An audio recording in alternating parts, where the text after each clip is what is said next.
Section 7.4 is percents, and we're going to take a look at how to do percentage equations, specifically as they relate to proportions, and something we saw back in 6.4 earlier, a couple weeks ago. So to start with, percent comes from the Latin meaning per hundred, as in our cent, which is worth 1/100th of a dollar. So N% is N per 100, or N over 100.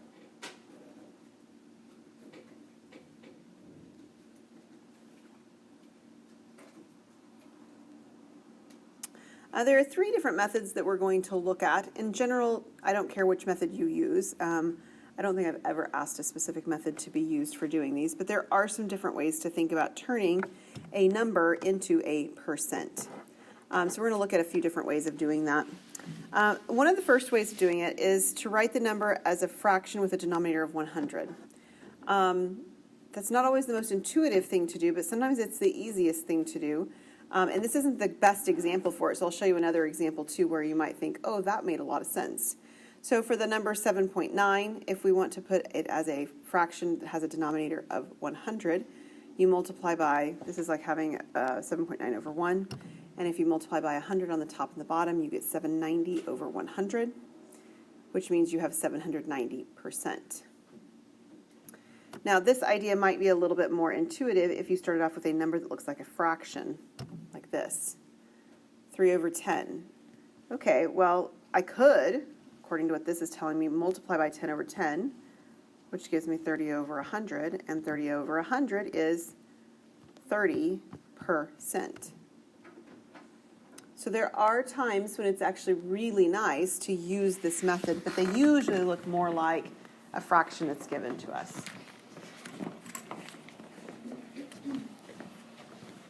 Sorry, it's coming from 6.0. Okay, so that's method one. Method number two is to use a proportion. So to use a proportion, you cross multiply, right? So you set this up, 7.9 over 1 equals n over 100. So you'd be given the 7.9, and you would set up the equals n over 100 part. To cross multiply means we'd have n equals, and then 7.9 times 100 would end up giving me 790. And again, that n is percent.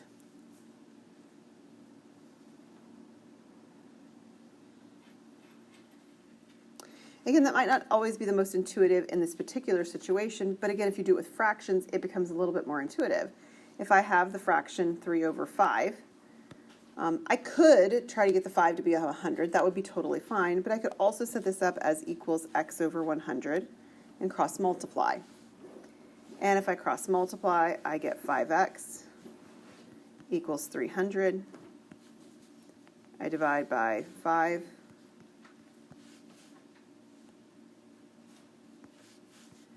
And x would equal 60%.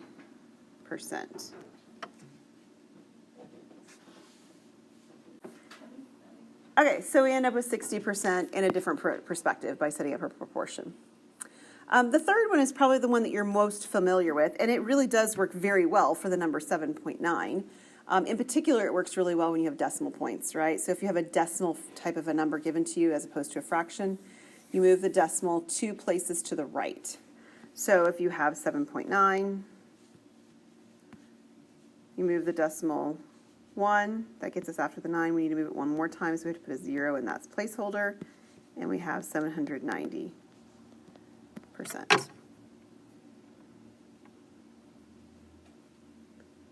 Okay, so like I said, I don't care what method you use. Some feel more natural for certain types of numbers. If you always want to do this method at the end, that's fine. If you had started with a fraction, you just have to turn it into a decimal to start with, right? So it's your choice how you want to approach doing these kind of problems. But I have a couple of examples for us to explore together. So the first one, A, the directions say to express as a percent, is the number 42 and 6/10. So if I'm going to express this as a percent, what would you like to do as your method? Moving the decimal is really nice on this because it's given in decimal form. So I agree with that too. So if we move it one time, I'm here. If we move it one more time, I have that 0 I have to put in. And I know this feels like a really big number, but what is the percent that I get?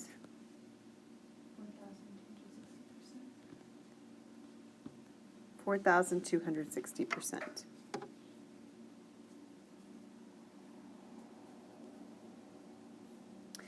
Sometimes we make the statements, they're hyperbole statements when they say something like, I'm 110% sure of something, and that doesn't make sense. That doesn't mean 110% as a percentage isn't possible. It just means it doesn't work in that context. So when you end up with something that's bigger than 100%, which I've got two of them that I've come across now, I had 790 and now I have this 4,000 number, it just can't be used in that context. So we can talk about something's cost increasing, right, a percentage, and you can go over 100. So just keep that in mind when you're looking and you're like, that's not a percent. It is a percent, just not in the sense of saying like we're sure about something, or the percent of the cake. I can't eat 4,000% of the cake, right? Like that doesn't work either.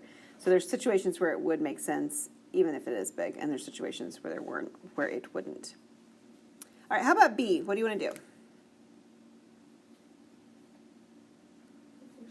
Proportion's a good option, I think, on this one. So proportion means we take the fraction and we set it equal to n over 100. So how do I go about solving this? Yeah. So one of my diagonals is 3n. The other is 800. Then what?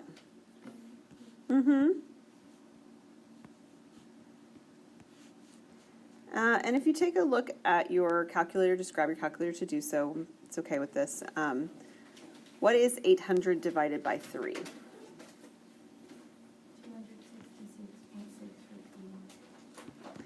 Okay, so one option is to write it like this, 6 repeating, and do a percent. Something else that you might see, like this would be my inclination, is how I would expect you to write it. But there is another way that it can be written, and just in case you happen to look at the back of the book and it didn't do it this way, I want you to be aware of it. Sometimes you will see this last part, this 0.6 repeating part, changed back into its fractional representation. So we learned how to change repeating numbers into fractional representations. This would be the number 6 over 9 is what it actually ended up being, and 6 over 9 is equivalent to 2/3. And if you aren't sure, just take 2/3 in your calculator and it'll spit back out at 2.6 repeating. So you might also see this written instead as 266 and I didn't mean to put a decimal there, 2/3%. So I'm not asking you to do that. I'm just wanting you to know how you can see that it's the same thing in case you encounter it. Okay, we're going to go the other direction now. So what we just did before is taking a number, decimals and fractions, and turning them into percents.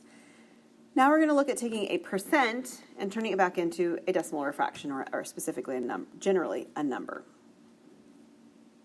Method number 1 is to divide the number by 100. And method number 2 is to move the decimal point 2 places to the left. So I've watched my daughter do method number 1, and I've shown her method number 2, and she still ends up defaulting to method number 1 because that's what makes sense to her. So that's okay. It's a little bit more work, but it's okay. So you see something like this, that you've got, we'll use 30% as our number. And so she actually takes 30 and she divides it by 100 like this. And she will actually write out 30 divided by 100. Okay? There's nothing wrong with that. Maybe a little bit overkill in our minds, but there's nothing wrong with that. I'll save you the details of dividing. I think you can divide.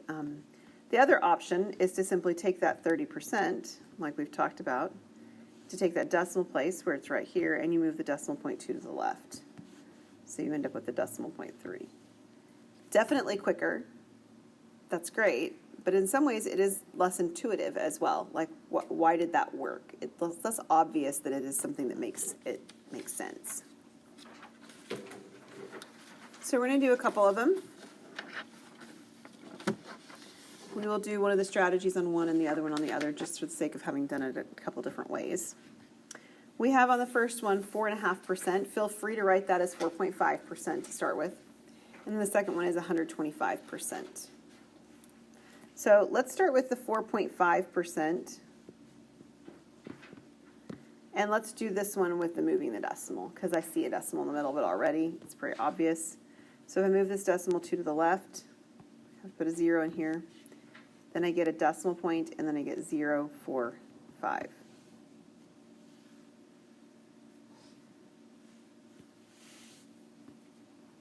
Is that all right?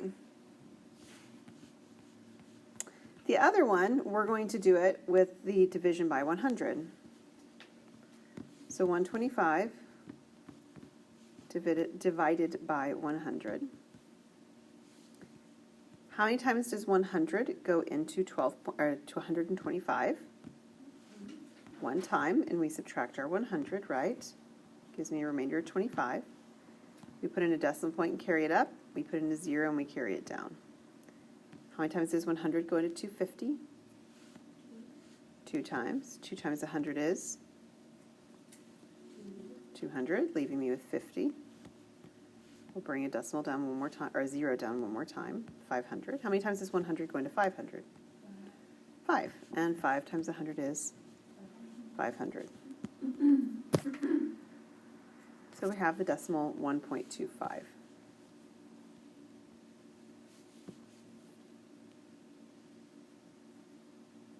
Okay, is that all right? Nice. All right, there are 3 different types of percent applications. It's kind of funny that I'm teaching this today. I have a secondary math methods class, and this is the lesson that my secondary math methods teacher, yesterday pre-service teacher, taught, was about this exact thing. Turning these percent equations, but she did it from a different perspective. So the 3 that we have are finding a percent of a number, finding a percent one number is of another number, and then finding a number when a percent of a number is known. So those sound really wordy, and they almost sound like they're just switching words around. So an example will help a lot in identifying what these differences are. So the first one says something like this as an example. What is 15% of 32?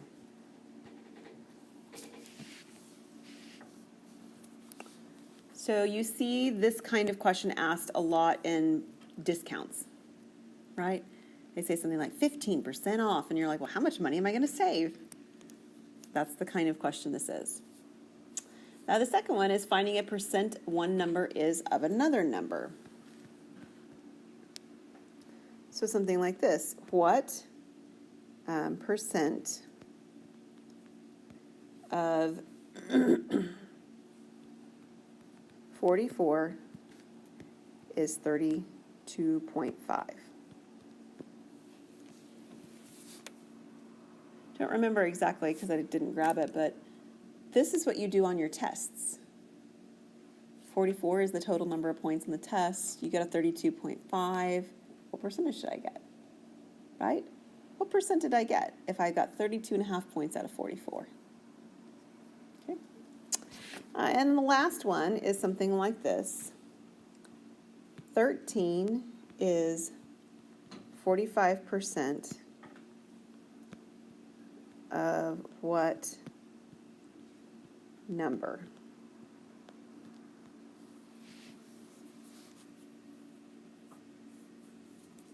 So if you think about your sales situation sort of backwards, imagine that you went and you bought that dress or those shoes or that whatever, and you know how much you paid for the item at the end, and you remember the discount on the wall, right? But you lost the tag. And you're trying to justify to that significant other why it was okay that you spent X number of dollars on that beautiful piece of whatever it is, right? Well, sometimes you might want to know what that original price was to see such a great deal it was, right? Yes, I paid $30, but it was originally $450. Man, then there's just no problem at all that you paid $30 for it, right? Whatever it is. But that's the idea, is that you're sort of going backwards. So this number 3 is sort of the backwards approach of number 1. Okay? In number 1, you know the amount that you're saving and the original price, and a number like saving as a percent. And then on number 3, you know the discount price, the 13, and you know the amount that you were saving as a percent. Okay, so these are sort of backwards of each other. All right, so we're going to look at 3 examples, and there's going to be one of each type. And the first thing you're going to really need to decide is which type of problem is this being described as. And there are a couple of nuances as we do this that happen in real application that you need to think about and be a little bit careful about too. So let's take a look at the first one so you can see what I mean, because I think it has one of those nuances. All right, so it says, what is the sale price of a softball if the regular price is $6.80 and there is a 25% discount? Okay, so first, I'd like for you to examine that description and to look back at 1, 2, and 3 and decide which of those categories does this one show up in.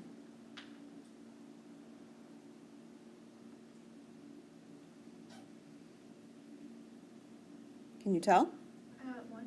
1. Do you guys agree? Yeah. It's problem 1 type. And proportions are really nice for setting these up. So let me show you why. We did proportions back in, chapter 6. And the nice thing about these proportions is that you can try to line things up based on what you're describing. And in percents, one of the things you're describing is always something over 100. That's also very nice. So we've got something over 100. It doesn't matter if you're on the right side or the left-hand side. What's the percent? 25%. So we're going to start with that. I'm going to show you the nuance of this one, and then I'll show you another way to do the problem. But this is a good place to start. So the 25% is the discount. The 100% is the real price. Which do we know? Do we know the discount or do we know the real price? The regular price is what we're told, right? The regular price, the $6.80, it will go on the bottom because it's across from the 100%. So $6.80 is the 100% price, so it goes on bottom. And I'll put the X on top or whatever letter you prefer. We'll cross multiply. So I have 100x equals, and then if you grab a calculator, take 680 times 0.25, or sorry, times 25. $6.80 times 25.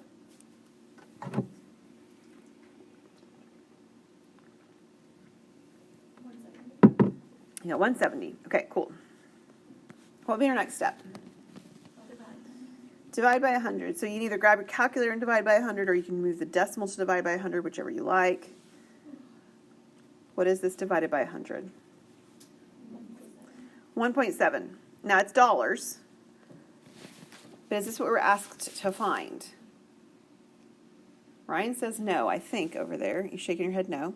What did we find, Ryan? We found the 25%. So what is this in the context of our problem that we actually found?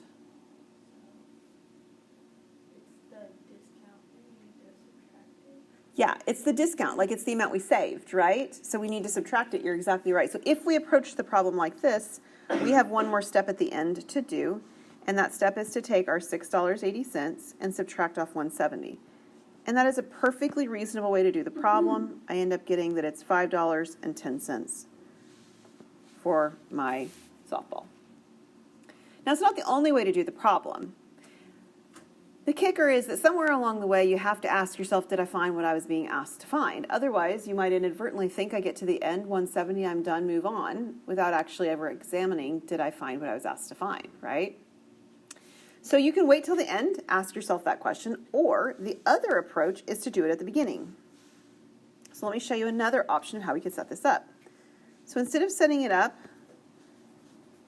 with a 25 on top as my percent, I could set it up as a 75. Where did I get 75? It's not written in my problem. The other half, or the other third of 25%. The other portion anyway, right? The other portion of the 25%, right? The 75% is not how much I save. The 75% is how much I pay, which is actually what I'm asked to find. How much am I going to pay for this softball? So if I put the 75 in there, but I have to think about that on the front end, right? Then what will happen when I cross multiply and so forth is that I'll actually have the answer specifically without any subtraction at the end. But that's because I did 100 minus 25, the subtraction at the beginning. So this gives me 510.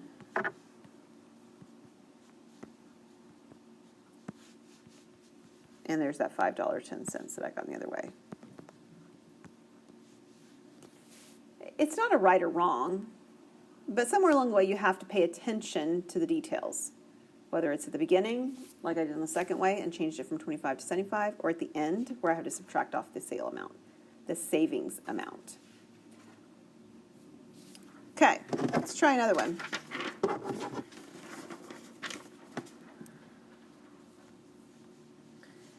A ski area reports that 80% of the runs are open. If there are 60 runs open, how many runs are at the ski resort? What type of problem is this? Look again.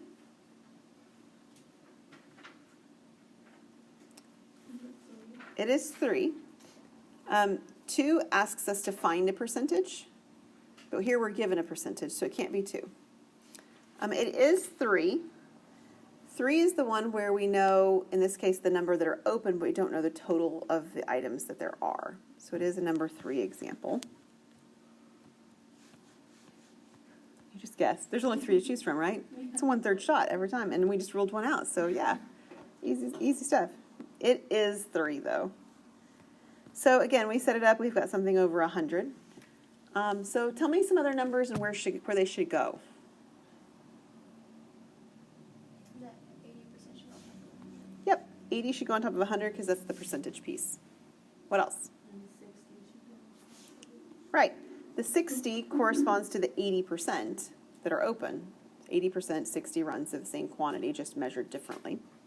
So the unknown is down here on the bottom. So we're going to cross multiply. Have 80x equals 6,000. And what is 6,000 divided by 80? 75. And 75 what? Runs. So for the most part, these problems are going to have context, which means your answer will have units as well attached to it. So there are 75 runs at the ski resort. Okay, process of elimination tells you that the next example is 2, the one we haven't done. But look at it. Do you agree that it should be 2 based on the descriptions that it's giving? Yeah, this asks us for a percent, right? Yeah, so this is a type number 2. Again, there's a couple of ways to do this problem. So we're going to let you guys direct how we start it, and then I'll show you whichever one you didn't choose as the alternate afterwards. So anytime we're working with our percent problems, we're going to have one side that's going to have the 100% like this. All right, what would you like me to put and where?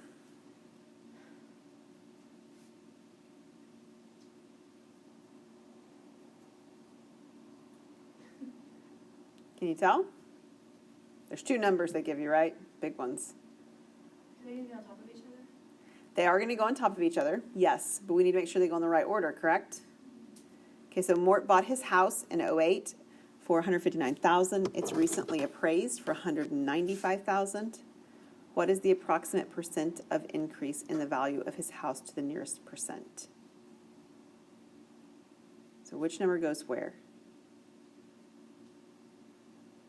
With the 195 line up with the 155? It doesn't actually. I was just guessing. It's a good guess. So it's sort of natural to feel like it would because the bigger number often goes on bottom. In this case, it doesn't. Does anybody have any idea why that one should be there and then the 159 should be here? Because it was originally 150. Right. The original amount is the 100% amount. So that's the 159. Another kind of language key, like a keyword thing, is that the idea is we're looking for how much it went up in value. So it started originally at the 159 and now it's the 195. We want to see an increase. So we see an increase by having a bigger value on the top. All right, so we're going to cross multiply. Oh, I should probably put an X in there first. So I got some big numbers here. In fact, before I cross multiply, are you guys cool with me canceling the zeros out here? Are we good with that? Keep it a little bit smaller. Eek. All right, then we'll cross multiply. So now that gives me 159. X equals 195, and then I've got the 2 zeros, so 19,500. And I'll divide by 159. What is 19,500 divided by 159? 122.64. Okay, and it says nearest percent, so we'll go to 123. Okay, 123 is what this gives me as a percentage. This is a percent. Does it answer the question that was asked? Not quite, it's close. We gotta subtract it from 100. Right, not subtract it from 100, but subtract 100 from it. Right. Right. So 123 is the amount that it's gone, that it currently is compared to what it originally was, but it was originally 100%. So the amount that it increased was 23%. It's a 23% increase in the price of the home, or the value of the home. Makes so much sense when you do it. Okay, but notice at the end, we had to ask, does this make sense with the question asked? And by the time we get to the end of the problem, sometimes we're just done with the problem and we just move on. And so it may not be your best bet to wait till the end of the problem to ask yourself that. If it is, that's great, go for it. But there is another way to do the problem where we don't wait till the end, much like the first example we did of these three. So it asks us for the percent of increase, right? Well, originally the house was 195,000. I didn't say that right, 159,000. But now it's 195,000. So what has actually happened is that the house has gone up in value. How much?